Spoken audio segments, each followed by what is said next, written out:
자, 오늘의 말씀은 누가복음 2장 1절로 5절입니다.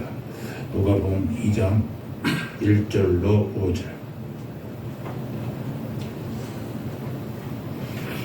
저와 여러분이 한 절씩 봉독하겠습니다. 이때 가이사 아구스도가 영을 내려 천하로 다 호적하라 하였으니 이 호적은 고레노가 수리아 총독이 되었을 때 처음 한 것이라. 모든 사람이 호적하러 각각 고향으로 돌아가매 요셉도 다윗의 집 족속이므로 갈릴리 나사렛 동네에서 유대를 향하여 베들레헴이라 하는 다윗의 동네로 같이 그 종은 마리아와 함께 호적하러 올라가니 마리아가 이미 잉태하였더라. 아멘.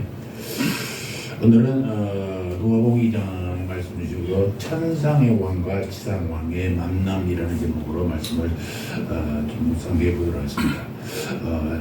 지상의 왕, 이 역사적인 우리가 세계사를 공부해서 나오는 얘기들이 나오니까 여러분들에게는 생소할 줄 모르겠습니다만 성경을 알려면 성경에 있었던 역사적 배경도 우리가 좀 알아야 돼서 세계사에 대한 얘기도 좀 나오게 될 텐데 여러분들 귀를 기울여 주시기 바랍니다. 아까 광고했던 것처럼 오늘이 대림절이 시작되는 대림절 첫 주일입니다. 대림절에 지켜야 할 주제를 이해하는 데는 구원 역사의 전개 방식을 알면 아주 쉽게 이해할 수가 있어요. 구원 역사의 전개는 약속하고 그것이 이루어지고 성취되고 기대하는 것. 약속과 성취와 기대입니다. 그러니까 오실 것을 약속하고 예수 그리스도가 이 땅에 오셨지 않습니까? 그리고 그분이 앞으로 오시리라 말씀대로 오실 것을 기대하는 것입니다. 사모님이 아까 기도할 때도 오신 예수님이 오죠. 아기 예수님이 오신 예수님, 아기 예수님 처음 오신 거예요. 문법상으로 할 때 처음 오신 예수님, 이제 오실 예수님, 재림한 예수님을 알 예수님을 우리가 기다리는 것입니다.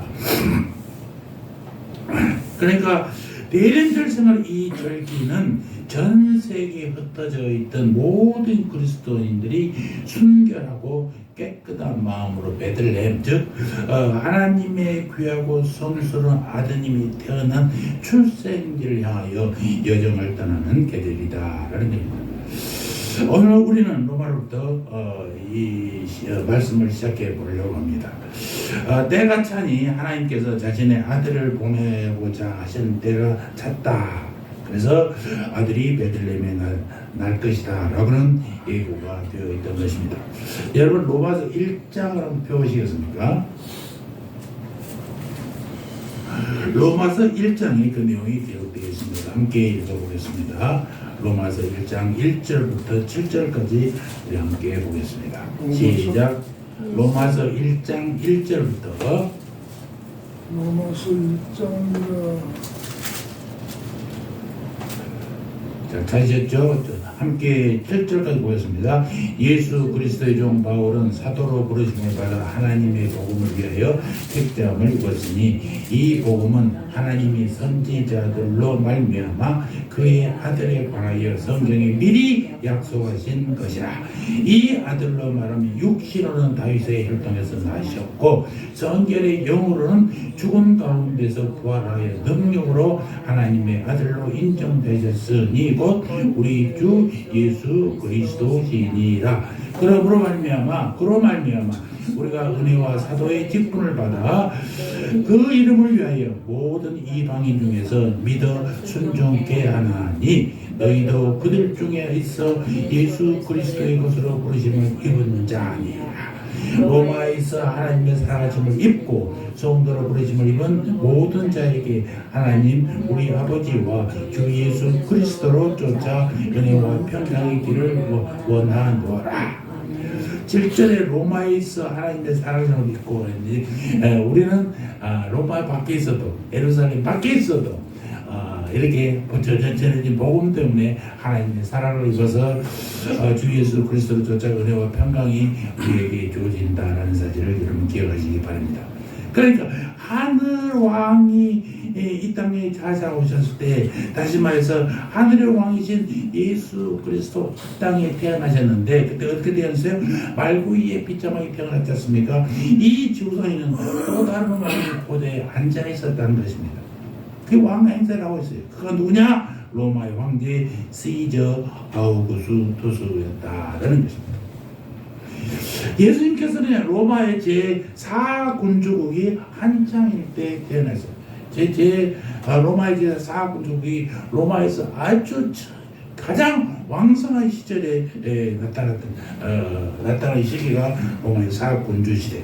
우리가 잘 알고 있는 시저라는 사람, 시저 아우구스투스가 황제일 때 태어났는데, 그때 로마국은 얼마나 컸느냐? 동쪽에서는 페르시아부터 지중해 해변을 다 잡아먹었어. 저 끝에까지 포르투갈, 스페인 그쪽까지 다 땅으로 지중해 남북을 다 잡아먹고 있던 그런 왕성한 시기였어요. 얼마나 힘이 크겠습니까? 그래서 당시 로마 제국은 온 세계 제국이라고 불릴 정도로 로마가 막강했단 말입니다. 오늘 본문 1절 보니까 그때의 가이사 아구스도가 영을 내려 천하로 다 고정하라 하였으니, 여기서 천하란 로마 제국 전체를 얘기합니다. 글자들은 천하면 온 세상이 다라는 얘기잖아요. 그런데 여기서는 로마 제국을 이렇게 천하로 불렸어요. 그 이유는 왜 그러냐? 당시 로마에 속했던 나라를 제외하고서는 문명화된 곳이 거의 없었기 때문에 조금 사람이 살만한 곳은 다 로마가 점령하고 있었다는 얘기가 되는 것입니다. 예수님께서는 유대가 로마 제국의 영토가 되고 그 속국에 되어 있었을 때에 태어나셨다는 사실을 우리는 성경에서 발견했었습니다. 이것은 로마 제국의 세금을 부과할 때 그 과세 대상에 유대인들도 끼어 있었던 점으로 보아서 역사적으로 분명하게 명백하게 로마의 속국이 되어 있었다는 것이죠. 예루살렘이 이 일이 있기 전에 한 60년 전쯤에 로마 장군 폼페이에서 점령당했습니다. 유대인은 수리아의 총독구레네가 다스렸지요. 이것이 유대에 있었던 첫 번째 세금 부과였었고, 유대인들이 제국에 예속되어 있다는 첫 번째 표시였던 것입니다. 대국에게 세금을 냈다는 것은 속국이 됐다는 얘기잖아요. 예수님께서 출생하신 때에 대해서는 또 다른 상황을 언급할 수 있는데, 즉 당시 제국에서는 전반적인 평화가 유지되고 있었던 점이에요. 그러니까 어떠한 전쟁이 일어났어도 결코 다치지 않았었을 야누스의 성전의 문이 그때 닫혔다는 것입니다. 그러니 평강의 왕이 태어나기 적합한 시기 아니겠습니까? 싸움이 일어날 때 아니라 전쟁이 거의 없던, 점령을 거의 다 했던 평화한 시기에 왕이 태어난 것입니다. 야누스의 성전의 문이 그때 닫혔다라는 무슨 의미냐? 일찍이 우리나라에서는 문의 격식만 보아도 그 안에 살고 있는 사람의 신분을 알았지 않습니까? 지금 딱 대문의 문만 봐도 야, 이 괜찮네, 다 알 수 있습니다. 요즘에도 마찬가지. 그러니까 문은 마치 거기에 살고 있는 사람이 신분을 나타내기도 하는 것입니다. 성서의 세계에서는 문이 안과 밖, 어제와 오늘, 성과 속, 생명과 죽음의 갈림목을 가리킬 때 문을 가리킵니다. 이 문만 넘으면 그러게 이게 나누는 때 표시하는 것이 문이었어요. 그뿐만 아니라 문은 도읍이라든가 성이라든가 신전을 적으로부터 지키기 위해 특별히 견고하게 만들어졌습니다. 여러 가지 적 가운데서도 특히 악령을 대단히 두려워했어요. 악령 따위를 물리치기 위해서 에집트에서는 문 양쪽에 사자성을 놓습니다. 우리나라에도 이걸 볼 수 있는데 절에 일주문을 딱 들어가면 여러분 그 그림 보셔서 위에 막 이렇게 돼 있는 사람들이 사철왕산이 뭐 그랬잖아요. 그냥 악기들이 못 들어가게 하고 있다는 것입니다. 그런 의미라는 것입니다. 재미있잖아요. 그런데 악기가 못 들어가 있어요. 나도 들어가는데. 동서를 막론하고 이렇게 전역으로 퍼져나가는 신전 앞으로 의뢰인 사자나 혜태가 늘 지키고 있었습니다. 우리나라도 광화문 앞에 가면 경복궁을 지키는 경복궁 들어가는 문이 광화문이잖아요. 앞에 해태가 딱 있습니다. 이 해태는 물기운을 가지고 있대요. 그래서 남산이 불기운을 뿜어서 경복궁이 타지 말라고 해태 동아리가 다 물을 상징하는 해태가 앉아 있다는 것입니다. 우리가 늘 쓰는 말 중에 입문한다, 문화생이다, 동문이다, 문중, 문벌 이래서 얘기하는 것도 문이 우리 삶에 어떻게 중요한가를 나타내고 있는 표현이기도 합니다. 아까 야누스의 신전 그랬는데 야누스의 신전이 뭐냐? 로마에는 이 문을 지키는 야누스라는 신이 있답니다. 그래서 야누스가 이 문을 지키고 있는데 이 신은 얼굴이 이중으로 되어 있어요. 아마 안과 밖이 달라요. 안에서도 지키고 밖에서도 지킨답니다. 그래서 서양에서는 지금도 야누스의 얼굴이라고 많은 얘기들 속담이 나오잖아요. 그 뭐냐? 안과 밖이 다른 사람 야누스라고 표현하기도 하는 것입니다. 야누스는 문 밖에 서 있던 까닭에 한 해의 시작을 가리키는 존재로 간주되어서 1월달 우리 뭐래요? 제누리라고 하잖아요. 이 제누리가 야누스의 단어에서 나온 단어예요. 로마에서는 또 야누스의 신전이 따로 있어서 신전의 문이 닫혀 있을 때는 평화를, 열려 있을 때는 전쟁을 표시하기도 했었습니다. 그러니까 아까도 얘기했지만 예수님께서 태어나신 시대는 마침 팍스로만, 그러니까 간절히 힘에 의한 평화, 예수님의 사랑의 평화야 힘에 의해서 꿈쩍 못하고 전쟁이 일어나지 않는 그런 세대입니다.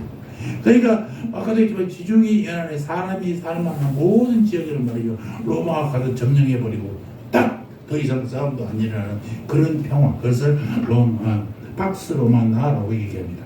그렇기 때문에 문은 야누스의 문이 어떻게 해서요? 아주 닫혀있으면 평화예요, 열려있으면 전쟁이라고 하잖아요. 문이 항상 닫혀있었어요.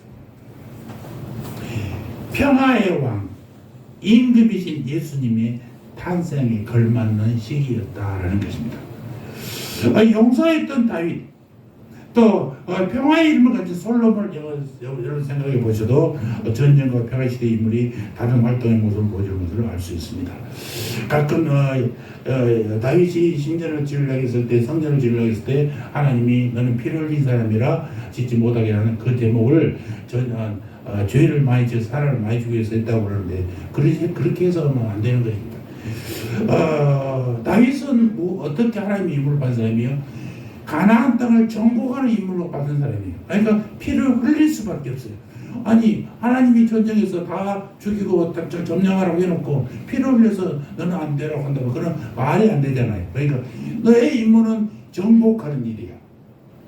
그러니까 다윗은 모든 걸 정복하는 일이 다 정복해놓고 솔로몬이 하나님이 솔로몬으로 하여금 성전을 짓게 했잖아요.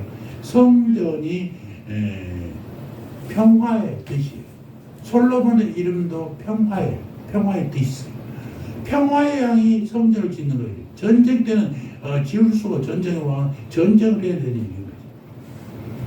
그리고 이동할 때는 성전이 필요했지만 평화의 시대는 더 이상 옮길 필요가 없으니까 성전을 지을 수밖에 없게 되는 것입니다.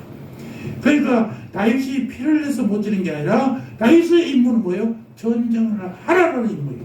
너는 무조건 전쟁하라는 임무이기 때문에 너의 임무는 여기까지야. 평화의 시대는 평화의 영이 다스리는 거야 라고 했던 것입니다. 나중에 시간이 있으면 그 대목도 한번 다시 설교를 한번 하겠습니다만, 피를 흘려서 못 지는 게 아니라 평화의 왕 솔로몬이 평화의 상징인 성전을 짓게 된다라는 얘기를 한 것입니다. 또 예전에는 전쟁이면요 개선문들을 지었지 않습니까? 개선문을 아주 멋있게 해줍니다. 성경에도 결학의 궤를 선두로 행렬이 성전문을 통하여 개선했던 때의 장엄한 입성의식을 묘사하고 있는 장면이 시편 24편에 있어요. 이게 보니까 문들아 머리를 들어라, 오래된 문들아 일어서라, 영광과 함께해서 듣진다 라는 노래예요. 그러니까 왕이 말을 타고 가는데 문들이, 낮은 문들이 있어도 되겠어요? 고개를 번쩍 들어서 임금이 말을 타고 들어갈 때 위험을 그대로 나타내라고, 오래된 문들, 낡은 문들이 고개를 들라고 표현하고 있지 않습니까? 그만큼 왕의 권위를 나타내고 있는 것입니다. 그러니까 전쟁에 승리하신 영광의 왕 여호와를 환영하기 위해서는 문이 너무 낮춰서는 안 된다. 너희들이 또 고개를 번쩍번쩍 들어라라는 것입니다. 예수님의 입성을 경축하는 순환주일에는 항상 이 시편 24편이 낭독되었던 것입니다. 본문에 가면 시자 아우구스투스는 자기의 손안에 전세기가 들어있다고 생각했어요. 그래서 그는 그의 궁성에서 천하의 영을 내려서 그의 영토의 모든 신민들과 백성들로 하여금 인구조사에 참여하도록 했다는 것입니다. 어린 주님, 우리 예수님은 만왕의 왕이요 만주의 주님으로서 모든 민족들과 나라들이 그 발 앞에 엎드려 무릎을 꿇게 될 그런 분이었죠. 그런데 시자 아우구스투스는 자기의 충성스러운 백성들 가운데에 베들레헴에 태어나신 이 연약한 아기도 포함되기를 원하고 있다는 것입니다. 어린 왕 예수님의 오심은 이처럼 두 왕국의 충돌을 의미하기도 하는 것입니다. 천상의 완전한 힘을 가진 왕, 지상에서 자기가 제일이라고 큰 소리 치고 있는 지상의 왕, 이만. 그러면 누가 끝까지 견디고 누가 끝까지 승리하겠습니까? 위대한 신정과 막강한 로마 군단을 거느린 시저가 진정한 왕으로 승리하겠습니까? 아니면 위험으로부터 전혀 보호받을 수 없는 취약성을 가진 연약한 어린 아기, 하늘의 왕이신 예수 그리스도가 승리할 것인가? 어린 아기 예수님이 태어나시는 날 서방의 모든 사람들은 두렵고 떨리는 마음으로 로마를 향하고 있었습니다. 그 당시 로마에서는 황제가 신으로 숭배되는 때였어요. 그러니까 황제인 시저 아우구스투스가 신이었던 것이죠. 시저 외에 어떤 사람도 신으로 대우받을 수가 없던 때였습니다. 고대의 동서의 역사를 막론하고 황제의 권력 행사 자체를 절대시하였던 황제 숭배의 의식은요, 과거로부터 지금까지 국가의 평안과 국민의 복리 증진하는 구호 아래 왕권을 신장시키고 신격화하고 우상하고 하는 국가들이 이 지상에 허다해요. 우리나라 대통령만 되면요, 왕정시대는 지났음에도 불구하고 아직도 대통령은 모든 권력을 자기가 다 가지고 있다고 생각해요. 대통령은 잠시 기간, 정확히 말하면 5년 동안 국민이 당신이 우리를 다스려주세요. 권력을 주어서 다스린 사람이에요. 그 사람이 정권을 행사할 수가 없어요. 요즘에 우리 대통령이면 권위를 내려놓는다고 청와대에서 나왔는데, 나오고 나서도 여전히 권위를 다 부리고 있어. 청와대만 나올 뿐이었어. 1조라는 어마어마한 돈을 쓰고 나와서 마찬가지 똑같은 위치가 문제가, 청와대를 나오느냐 안 나오는 문제가 아니라 정말로 국민이 준 권리를 얼만큼 국민을 쓰느냐가 중요한데 그걸 놓치고 있단 말입니다. 이 황제 같은 노릇을 하고 있는 것입니다.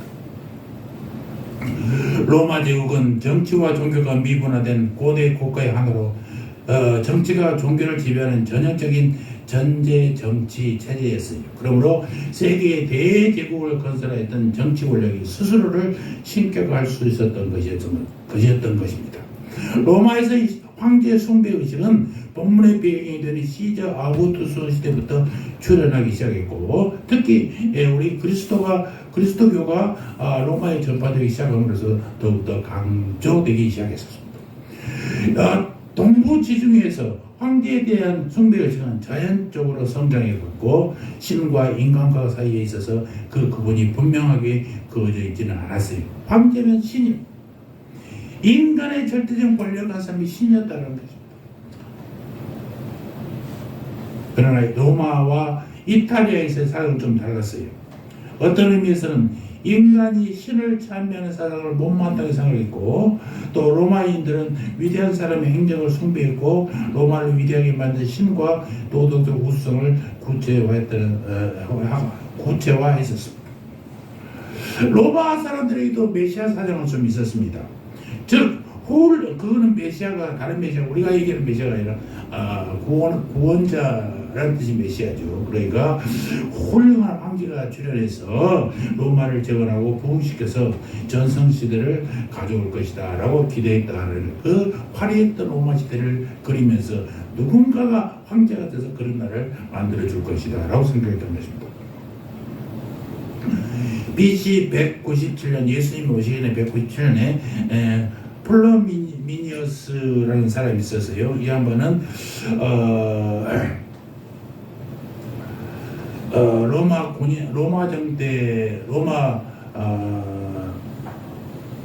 공화정 때 정치가였었습니다. 이 양반이 백골을 좀 잡고 있을 때 로마 여신을 예배했는데 그 스머나는 소아시아 터키 이쪽 서쪽의 해안에 조그만 항구 스머너에서 로마 여신을 예배했었어요. 그러니까 여러분 그리스 로마 시대 그 신 얘기를 학교 다닐 때 많이 읽으셨지 않습니까? 모든 것들이 신이잖아요. 재미로 우리가 이렇게 읽긴 했었습니다만은 그러니까 세계의 새로운 지배 세력으로 등장한 도시 로마를 인격화한 신 도시 자체를 신으로 소개했어.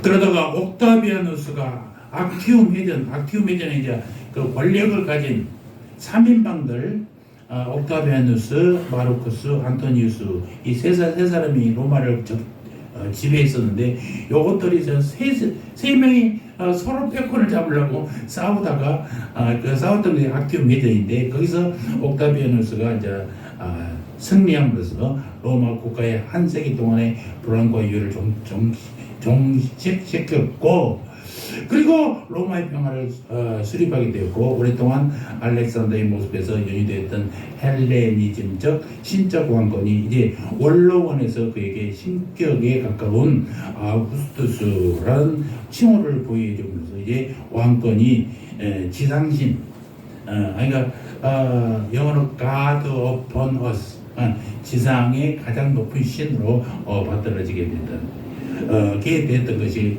그래서 로마 황제 사상이 고조됐던 시기이기도 했습니다. 바야흐로 전 세계 모든 사람들의 삶을 다스리고 지배하는 법령들과 규례들이 선포되었고 로마로부터 전 세계를 장악하고 지배하는 로마 군단이 파송되었지 않습니까? 그래서 모든 것은 로마로 통하고 있었던 거예요. 로마가 모든 걸 지배했죠. 로마의 지중해 해안 모든 나라를 다 지배했어요. 그러니까 군대가 가기 위해서 뭘 뚫어야 돼요? 길을 뚫어야 되잖아요. 그래서 로마 로마로 연결된 길들을 뚫어서 군인들이 쉽게 접근하도록 만들었던 것입니다. 그래서 전 세계 어디로든 통하는 로마의 길들이 뚫어지게 된 것입니다. 위험 있고 권세 있는 로마의 권세자들, 전 세계 모든 시민들이 추앙하고 로마인들이 자랑스럽게 누렸던 로마의 평화, 힘에 의한 평화, 팍스 로마나 그것이 세상이 알고 있는 것. 힘으로 누르면 모든 것이 제압할 수 있다 라는 것이 로마의 사람들이었어요. 세상의 모든 길이 로마로 통한다고 말하고 있지 않습니까? 인간의 권력과 제도를 통한 정복 저대에 의해서 평화가 실현된다고 사람들 알고 있어. 지금도 저 북녘의 정권들 보십시오. 전쟁만이 통일을 가져온다고 얘기하고 있습니다. 여러분 우리하고 북한하고는 말은 똑같습니다만 의미는 전혀 다릅니다. 평화표 우리에서 오는 통일을 노래하잖아요. 근데 그 사람들은 우리는 전쟁이 없는 통일을 원하지만 그 사람은 어떻게 무력으로 눌러야 이긴다고 하는 거 통일. 똑같은 나라라도 전혀 달라요. 거기도 나라 이름이 민주자가 들어가죠. 민주는 전혀 필요 없잖아요. 저거는 국가라기보다는 김일성가 들어가요. 지금 김정은이 이 노예들 김정은 하나를 위해서 사는 노예들하고 똑같은데 같은 국가라 해도 그래서 김정은이가 막 넥타이도 매고 양복도 입고 그러면서 옛날에 아버지나 할아버지가 입었던 인민복 안 입고 나오잖아요.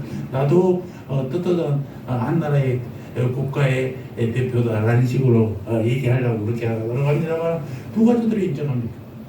같은 민족이라도 언어가 통하더라도 뜻이 다르다니까요. 똑같은 단어라도.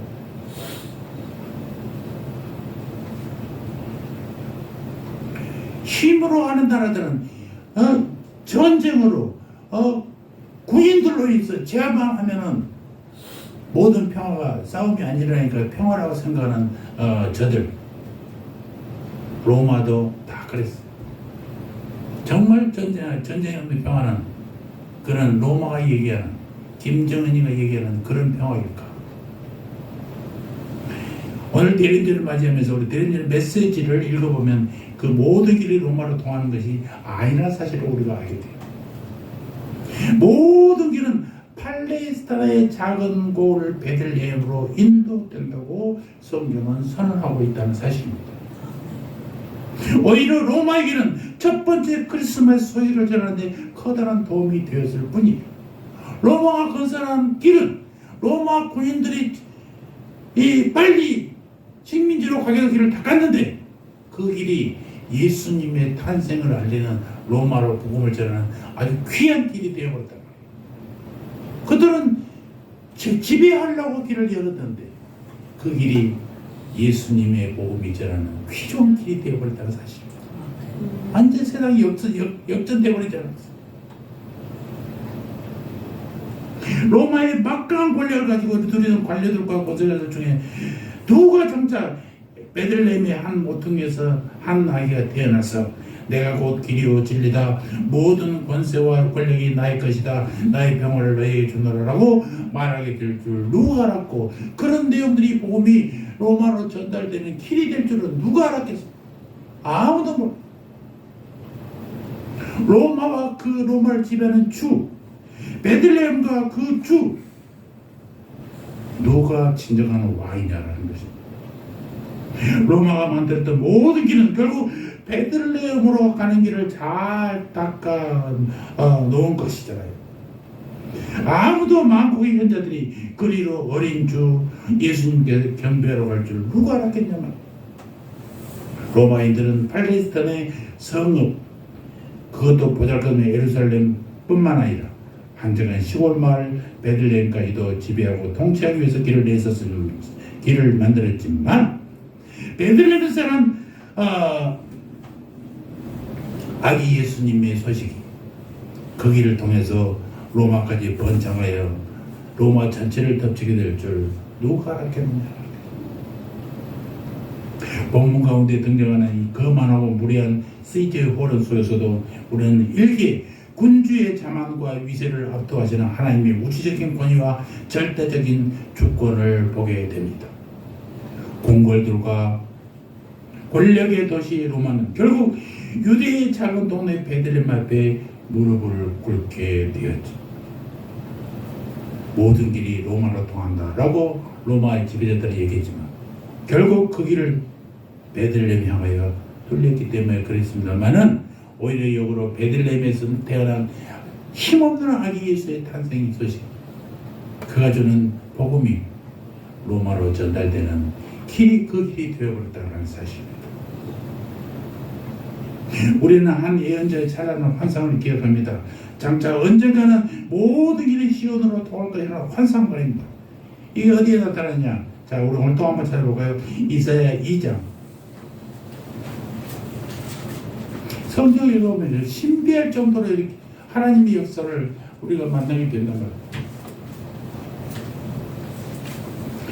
자, 이사야 2장입니다. 2장 1절로 5절까지. 자, 우리 천천히 한번 다 같이 읽어볼까요? 시작.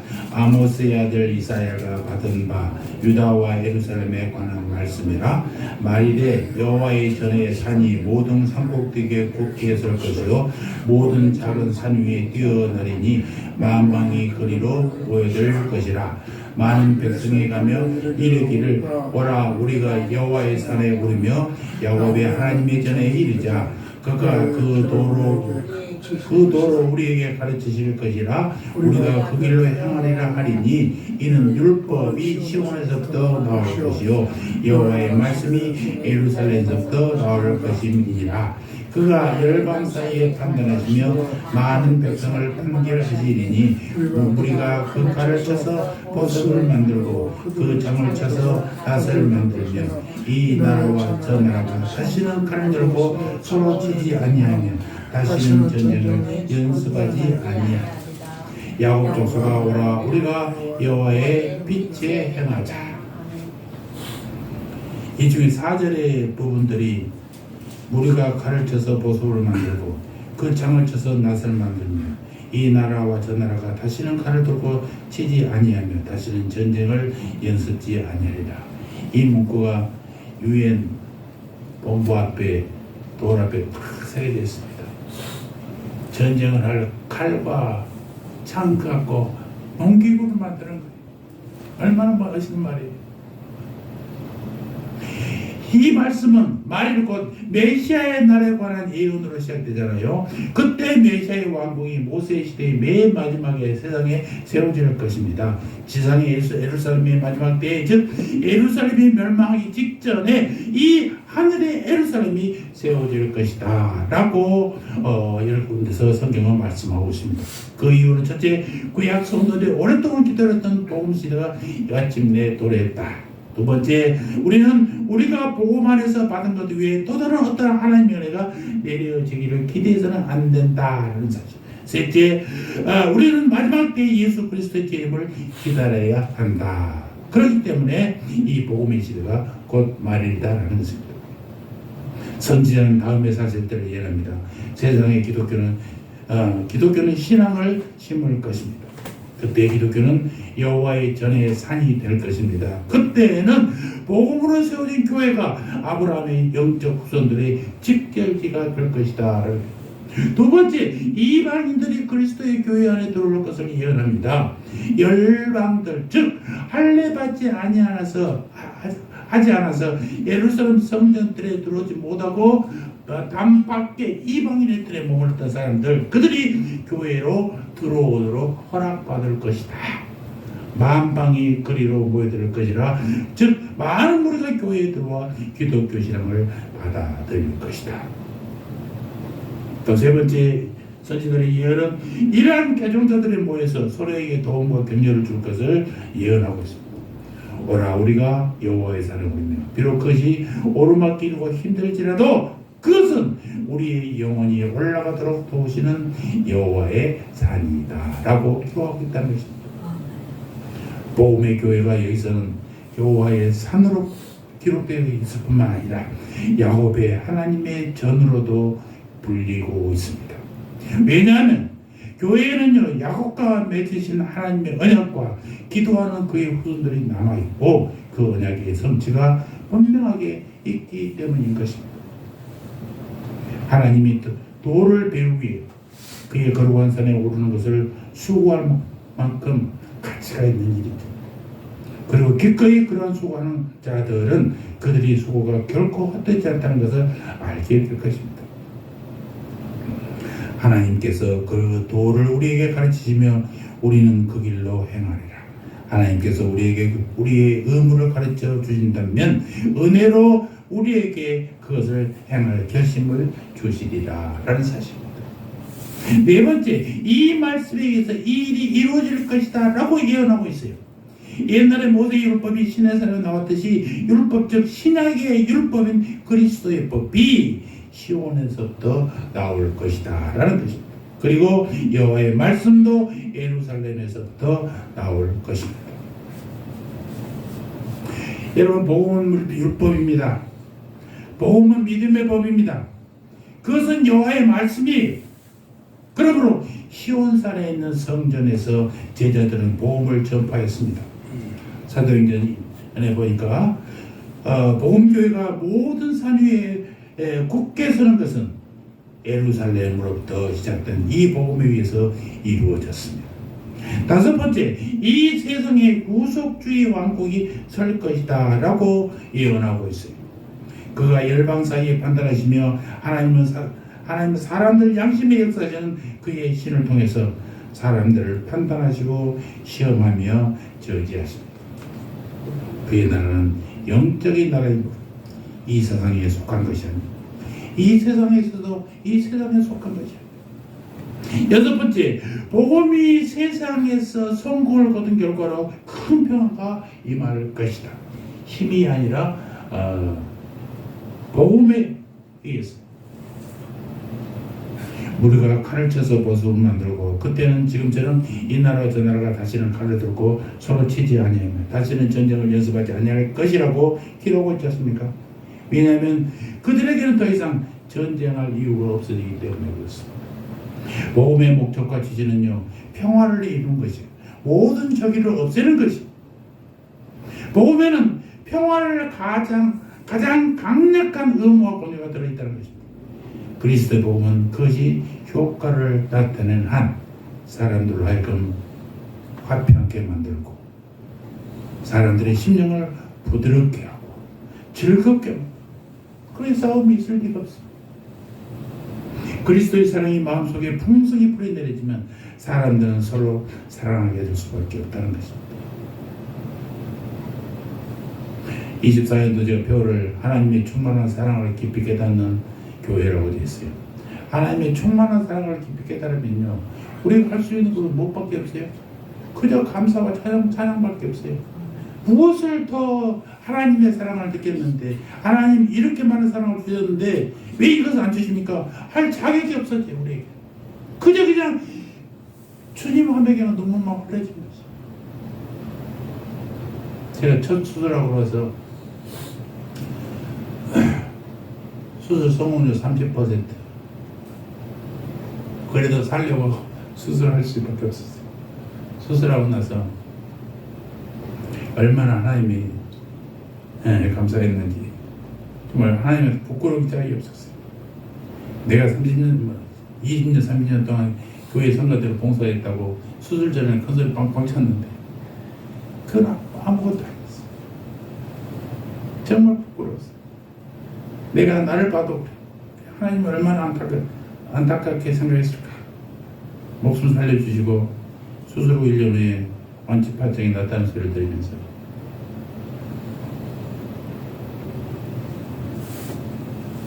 예수 귀하신 이름이라는 찬양을 만드는데, 그 찬양 가사가 너무나도 아름답게 적혀 있어요.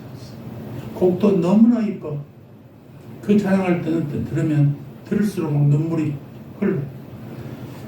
한 달 내내 들을 때마다 정말 막 헉헉 우는 게 아니라 눈에서 뜨거운 눈물로 막 쏟아져, 줄줄줄 쏟아져. 정말 주님의 사랑이 너무 감사했어요.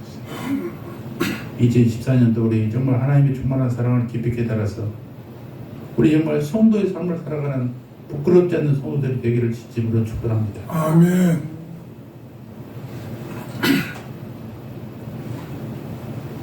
초대교회의 그리스도인들은요, 형제로 유명했어요. 그들의 적들조차 그들을 인정했어요. 여기에 이 모든 사실로부터 끌어낸 실질적 결론이 있는데요. 5절 말씀, 야곱 족속아 오라, 우리가 여호와의 빛에 향하자. 여기서 선지자는 야곱 족속이라는 말을 사용했잖아요. 그러니까 육체를 따라서 난 이스라엘 족속이나 영적인 이스라엘이나 간에 야곱의 하나님께 나온 모든 백성들을 다 의미하고 있다는 것입니다. 우리도 야곱의 족속들이잖아요. 하나님의 그 도를 우리에게 가르칠 것인가? 그가 우리에게 그리스도의 얼굴에 나타난 자신의 영광을 보여줄 것인가? 그렇다면 우리가 이 평안의 빛에 즐거이 행해야 되지 않겠느냐라는 것입니다. 이제 더 이상 전쟁이 없을 것인가? 그렇다면 계속해서 우리의 길을 기쁘게 행해야 되지 않겠습니까? 그렇습니다. 강대국이나 약소국들, 유대인이나 이방인들, 세상의 모든 나라들과 민족들이 시온을 향하여 기나긴 순례의 행렬을 이루게 될 것이다. 그리고 그곳에서 그들의 여호와의 가르침, 토라를 받을 것이고 그 가르침이 지시하는 길로 가게 될 것입니다. 그럴 때 비로소 그들은 칼을 갈아서 쟁기를 만들고 창을 녹여서 낫을 만들었습니다. 평화로운 나라를 이루게 될 것이다 라는 내용입니다. 그렇습니다. 샬롬,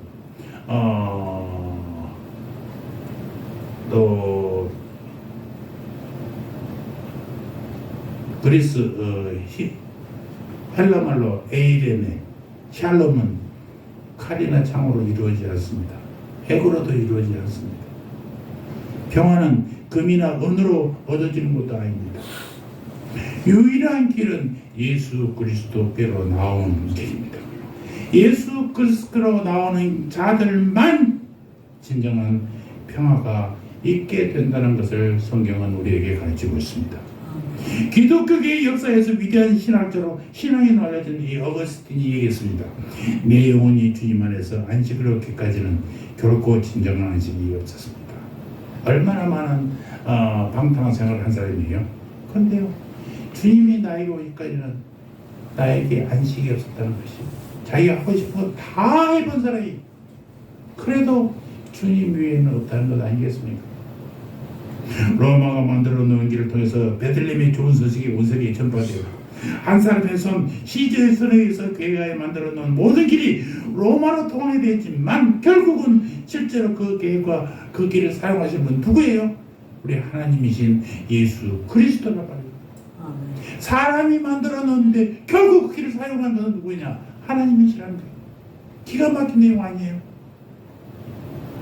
그래서 지상에서 계획을 세우지만 최종적인 계획은 누가 한다고요? 하늘에서 하는 것입니다. 천상천하의 그분 하나님과 같은 그런 통치자는 없기 때문에 세상의 황제가 그걸 하겠습니까? 결국 시저도 그렇게 열었지만 결국은 거기를 하나님이 사용하시는 거예요. 놀라운 일입니다. 여러분, 모든 길은 로마로부터가 아니라 베들레헴에서 다시 시작된다고 말해야 된다는 것입니다. 대임제를 준비하면서 우리는 우리의 샬롬, 그분 예수님을 향하여 열려진 그 길 위에 우리들이 걷고 있는가를 확인해야 할 것입니다. 예수님의 말씀이 정말 그 말씀대로 가고 있는지, 예수님이 가르치는 그곳을 내가 가고 있는지. 속도는 중요하지 않습니다. 여러분, 주님이 가르치는 곳, 가르치는 방향대로 여러분들이 늦어도 가시기만 하면 됩니다. 좀 늦게 도착하면 어떻습니까? 그 길로 가야 돼. 다른 길 없습니다. 예수의 길밖에 없어요. 세상의 길을 아무도 세상의 사람들이 세상의 방법으로 가르친다 해도 그 길은 예수님으로 가는 길이 아닙니다.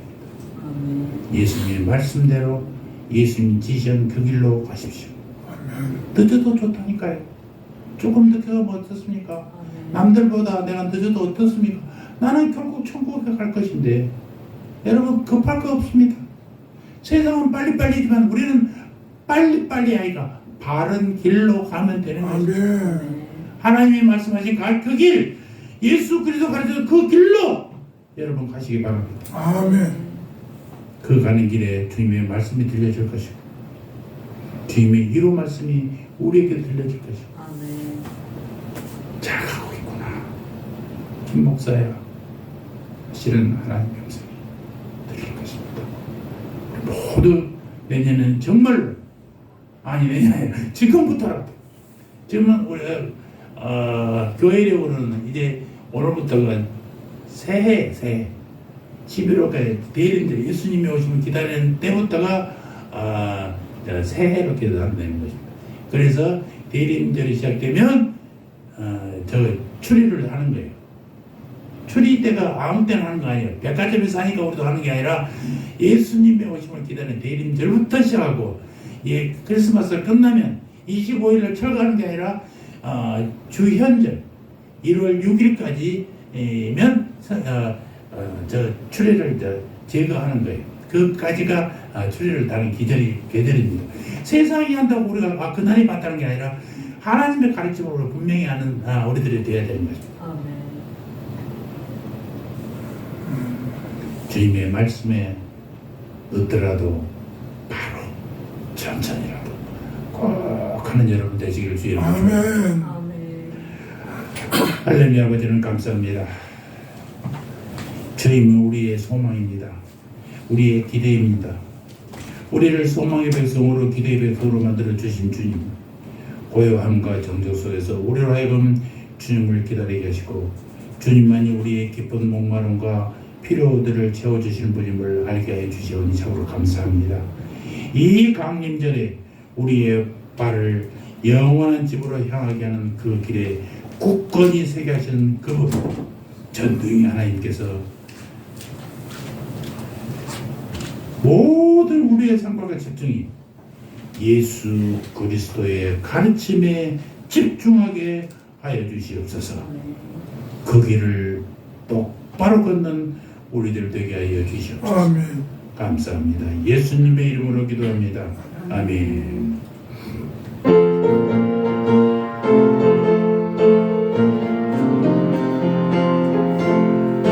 예수님 오소서. 임마누엘 우리는 이곳에 오셔서 기도 들어주소서. 능하신 주께서 끝인 일을 행하사 간구하는 우리의 기도를 들어주소서. 예수님 오소서. 임마누엘 우리는 본야를 떠나서 사람들을 임하네. 높은 자 맞추고 비천한 자 높였네. 만민이 오셔서 사슬을 들어주소서. 예수님 오셔서 임마누엘 우리는 대학된 세상을 속죄주로 오셨네. 졸인 자 먹이고 병든 자를 고쳤네. 전함한 돌보사 빛의 길 가게 하소서. 아멘. 이제는 우리를 구원하시기 위해 하나님이 진인간이 되어 이 땅에 오신 예수 그리스도의 놀라운 은혜와 독생자를 어김없이 죄인을 구원하시러 되어주신 하나님 우리 아버지의 한량없는 사랑과 지금도 살아계시는 성령님의 인도 교통하심이 대림절을 맞이하여 예수 그리스도를 간절히 소망하는 고개 숙이는 백성들 머리 위에 그들의 가정과 자녀들을 위해 기업 위에 그리고 새한교회 위에 이제부터 영원토록 함께 있을지어다. 아멘.